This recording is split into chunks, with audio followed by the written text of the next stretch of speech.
The void of space stretched endlessly, a dark canvas dotted with shards of light that shimmered like distant eyes watching the unfolding chaos.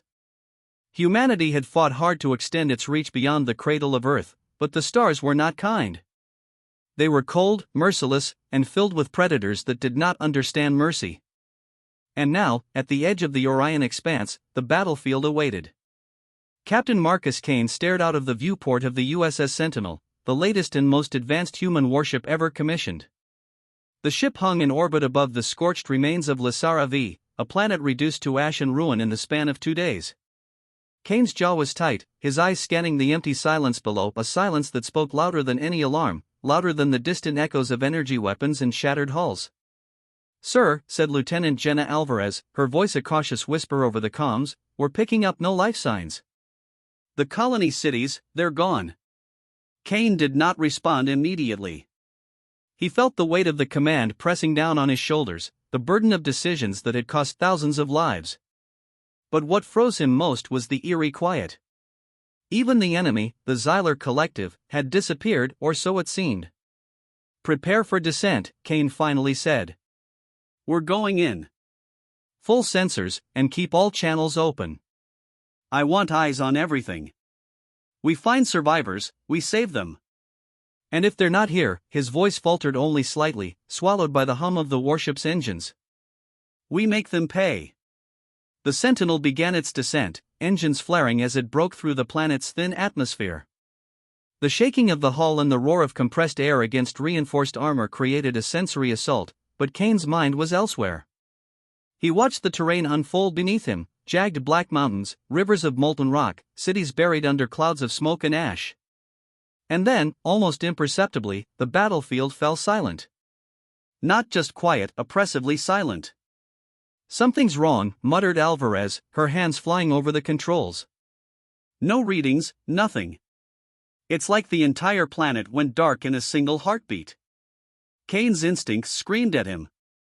He had seen war, carnage, and devastation, but there was a difference between the aftermath of battle and a void that consumed all signs of life. This was a silence that waited. Patient. Calculating. And as the Sentinel descended, Kane realized that humanity was about to awaken in the face of something that had waited far longer than they had. Below, the Xylar war machines, enormous and jagged like metallic predators, lay dormant. Their weapons were silent, their forms scattered across the ruined terrain as if they had simply shut down mid-battle.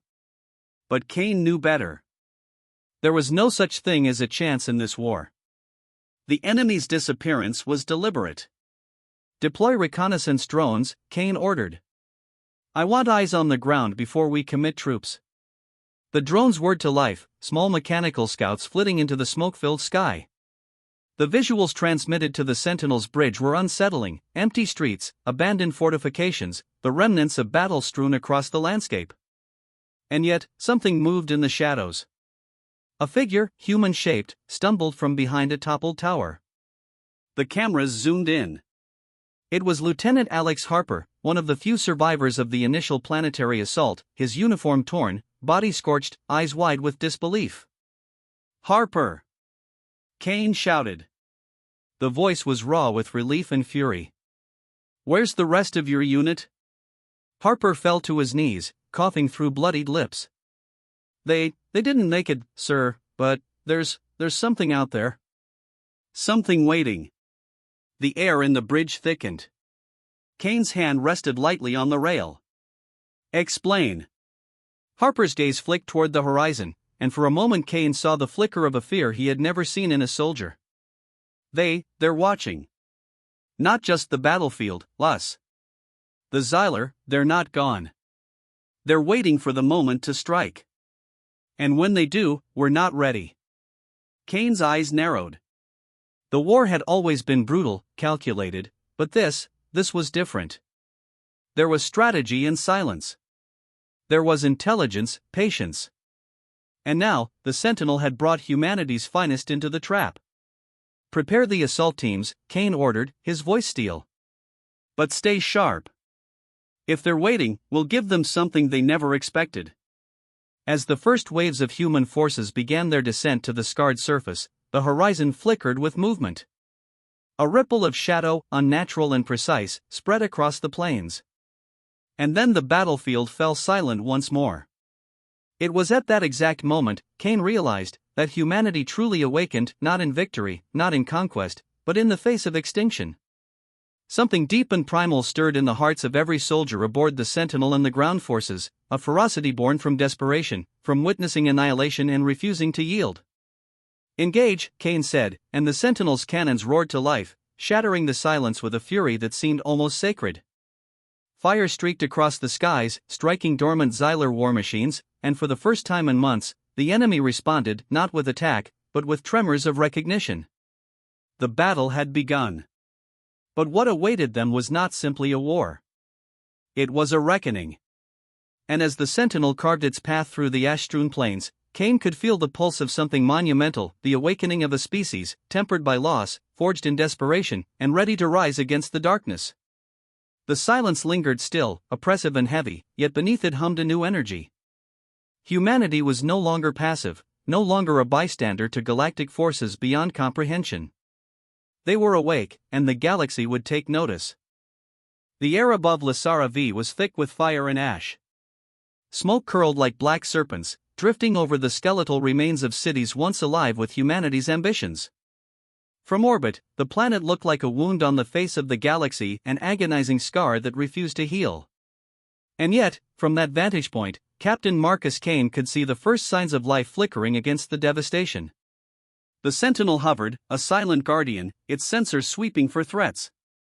Ground forces had begun to deploy, dropping from low-orbit transports with the precision of a surgical strike.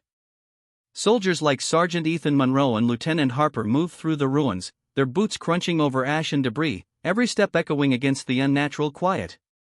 The Xylar had vanished from the battlefield, or so it seemed. Their machines lay dormant, tipped and broken, yet Cain knew that appearances could be deceiving. "Sir," Lieutenant Alvarez said from the bridge, her voice tense, "sensor readings indicate unusual energy fluctuations. They're localized, like pockets of interference." Cain's brow furrowed. Could be a trap. He didn't need to finish the thought. Everyone aboard the Sentinel knew what a trap by the Xylar meant, death delivered with precision, a lesson in terror for any species daring to rise. Below, Harper led his squad through a devastated cityscape.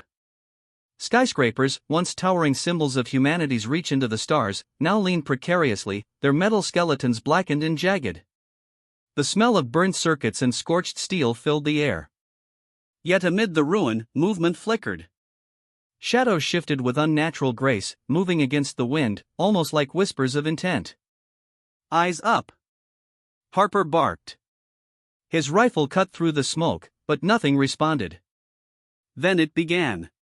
From the depths of collapsed streets and crumbled towers, Xylar constructs erupted, tall, angular, and terrifyingly silent. Their black exoskeletons gleamed in the molten light, and their optic cores glowed a malevolent red. Unlike the conventional war machines humanity had fought before, these moved with intelligence, as if calculating every human response before striking. The firefight was instantaneous. Plasma rounds clashed against reinforced armor, sparks flying as Xylar weaponry met human ingenuity. Sergeant Monroe dove behind a toppled hovercar, shouting for cover. His squad responded with disciplined fury, firing in short bursts, coordinating maneuvers as if every life depended on it, because it did. Above them, the Sentinel unleashed its might. Orbital cannons carved streaks through the alien ranks, disintegrating machines before they could reorganize. The sheer scale of human firepower was staggering, but the Xylar adapted rapidly, their shadows twisting, blending with the ruins, always staying one step ahead. "Sir, they're responding too fast," Alvarez reported. "It's like they anticipated the attack." Cain gritted his teeth. They did. This is the battlefield they wanted. Keep the cannons hot. Keep them distracted while the troops advance. Harper, Monroe, push forward. Take the center plaza. That's their control node. The ground forces advanced with grim determination. Harper's squad moved like ghosts, darting between ruins, using the terrain as both shield and weapon. Each encounter was a deadly ballet of man versus machine. Harper felt his heart hammering, sweat and ash mingling on his skin, but he pressed on. Every fallen comrade fueled a rage that no Xyler calculation could anticipate. Humanity was awakening, not in safety, not in triumph, but in the raw crucible of survival. At the center of the city, the plaza opened like a wound in the planet's surface. Towering over the ruins was the Xyler control node, a pulsating black monolith radiating energy, warping the air around it. The machines fought with renewed vigor here, as if defending not just territory but an intelligence buried deep in the alien code. Harper signaled Monroe, and together they led a concentrated strike, rifles blazing, grenades exploding against unyielding metal. The monolith pulsed violently, sending ripples of force that threw soldiers off their feet. Kane's voice crackled over the comms. Hold the line. Focus fire on the node's base. Target the core. Make it count. The battle became chaos incarnate. Energy beams tore through crumbling structures, explosions swallowed streets whole, and the screams of humans and Xyler alike echoed through the ash-choked air. Yet amid the fury, something remarkable emerged. Soldiers who had been terrified mere hours ago now moved with a deadly precision. Coordination became instinct, fear transformed into resolve, and every calculated shot, every maneuver, felt like a symphony of survival. Harper lunged toward the monolith's base, planting charges as Monroe provided cover fire. The node pulsed brighter, almost as if sensing their intent. Then, in an eruption of light and sound, it collapsed inward, black energy dispersing into the sky. The Xyler constructs faltered, their systems destabilizing without the command node, and one by one, they toppled. From orbit, Kane watched the collapse, feeling both relief and the weight of what was left. Humanity had endured, but the cost was etched in the ash and rubble below. Yet something deeper had shifted. Soldiers on the ground lifted their heads, staring not just at the wreckage but at each other. In their eyes was the spark of something the galaxy had never seen before, a species awakening in defiance, in unity, in sheer unbreakable will. The Sentinel hovered above, engines humming, a silent sentinel bearing witness to humanity's rebirth on a battlefield that had sought to destroy them.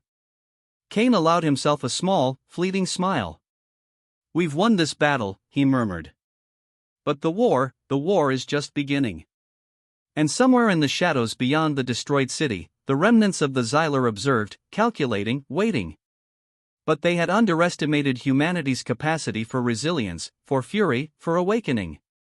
In the silence that followed the collapse of the control node, the wind whispered through the ruins, carrying ash and smoke across the battlefield. But it also carried a new sound, the steady, unyielding heartbeat of a species no longer willing to kneel. Humanity had awakened, and the echoes of their resolve would ripple through the stars. Captain Kane stood at the bridge of the Sentinel, looking down at the brave, battered soldiers who had faced annihilation and refused to fall. He knew that the true test lay ahead, beyond the horizon, in the cold void where the Xyler waited. But for now, humanity had shown the galaxy that they were no longer prey, they were predators in their own right, capable of fire, fury, and awakening beyond comprehension. And as the first true rays of Lysara V's twin suns pierced through the ash clouds, Kane felt the surge of hope, raw and unshakable, coursing through every human heart still standing. The battlefield had fallen silent, and in that silence, humanity had roared awake. The ash still hung in the air, thick as smoke curtains in a cathedral of ruin. Lysara V's cities were leveled, their skeletal remains rising like jagged teeth against the horizon. But above the devastation, humanity had found its pulse. Soldiers moved with a grim determination, their uniforms scorched, rifles cracked with overuse, yet their eyes burned with something unquantifiable, defiance. Captain Marcus Kane stood on the bridge of the Sentinel, staring at the planet below. The orbital viewports framed a scene of ruin and resilience. The Xyler had retreated, or so it seemed, but Kane knew better. The silence was no longer threatening, it was a challenge. Somewhere, in the dark reaches of the planet or the void beyond, the enemy awaited. And humanity would meet them on its own terms. "Sir," Lieutenant Alvarez said, her voice steady but laced with tension, "we're picking up massive energy signatures near the northern pole. It's unlike anything we've seen before. The Xyler, they're building something." Kane's hand clenched around the rail. "How massive?" "Entire city-scale infrastructure. Weapons platforms, energy conduits, it's a war engine." He took a slow breath, letting the weight settle. Then that's where we strike. Full deployment. Evacuate non-essential personnel. Prepare for everything. The approach. On the ground, Harper and Monroe led a consolidated strike team, advancing through scorched plains. The northern pole glowed with unnatural light, streams of energy arcing skyward from structures that defied comprehension. Shadows moved among them, Xylar constructs rising taller and sharper than before, their red optics glowing like molten cores. "We've got a city of war machines waiting for us," Monroe muttered, checking his rifle. "And not one of them looks tired." Harper didn't reply. Words were useless here. Survival demanded focus, precision, and courage. As they neared the first energy conduits, the Xylar attacked. But this time, humanity didn't flinch. Harper's squad moved like an extension of a single mind, each shot deliberate, each grenade timed, each maneuver calculated. The Sentinel provided orbital support, unleashing barrages that tore through the alien lines, while human forces pressed forward relentlessly. Yet the Xylar had learned. Their war machines adapted mid-combat, shifting tactics, predicting attacks, forcing the humans into desperate improvisation. For every construct destroyed, two more emerged. Harper's squad pressed forward regardless, the air thick with ash, smoke, and the smell of molten metal. "Command, the node is heavily defended," Harper reported over comms, voice ragged. "We can take it, but we're going to lose half our squad if we push straight." Kane's voice came back, firm and unwavering. "Harper, sometimes survival isn't enough. Humanity doesn't endure by hiding. Hit the node. Destroy it. End this." The heart of darkness. The control node was colossal, a structure that towered above the plains like a monument to the Xylar's hubris. Its surface shimmered with alien energy, black and pulsing, as if alive. Around it, machines patrolled in perfect synchronization, blades of energy slicing through the air, plasma cannons trained on every approach. Harper's squad split into assault teams, flanking the node under covering fire from the Sentinel. Monroe laid suppressive fire while Harper planted charges on the node's energy conduits. Sparks flew from incoming energy blasts, the ground shook beneath the sheer force of the Xylar defenses. Suddenly, the node pulsed, sending a shockwave through the battlefield. Soldiers screamed as the force threw them to the ground. Harper gritted his teeth, crawling toward the last conduit, sweat and ash stinging his eyes. "We can't hold much longer," Monroe shouted, diving to shield a teammate from falling debris. Harper's gaze locked on the conduit. He set the final charges, each connection precise, calculated. "Now, Kane. Do it now." The Sentinel's orbital cannons aligned, charging for the final strike. The warship's immense firepower focused into a concentrated beam of light that tore through the node's core. The structure erupted in a cataclysmic explosion, energy rippling across the plains in waves that lifted Xylar machines into the air, scattering them like debris. The battlefield fell silent, not the oppressive silence of before, but a silence that spoke of victory hard-earned. Smoke and ash rose in columns, the sky lit by the dying glow of the explosion, and humans across the plains staggered to their feet, battered but unbroken. The awakening. Captain Kane stood on the Sentinel's bridge, staring at the fading glow of the Xylar war engine. He allowed himself a moment of relief.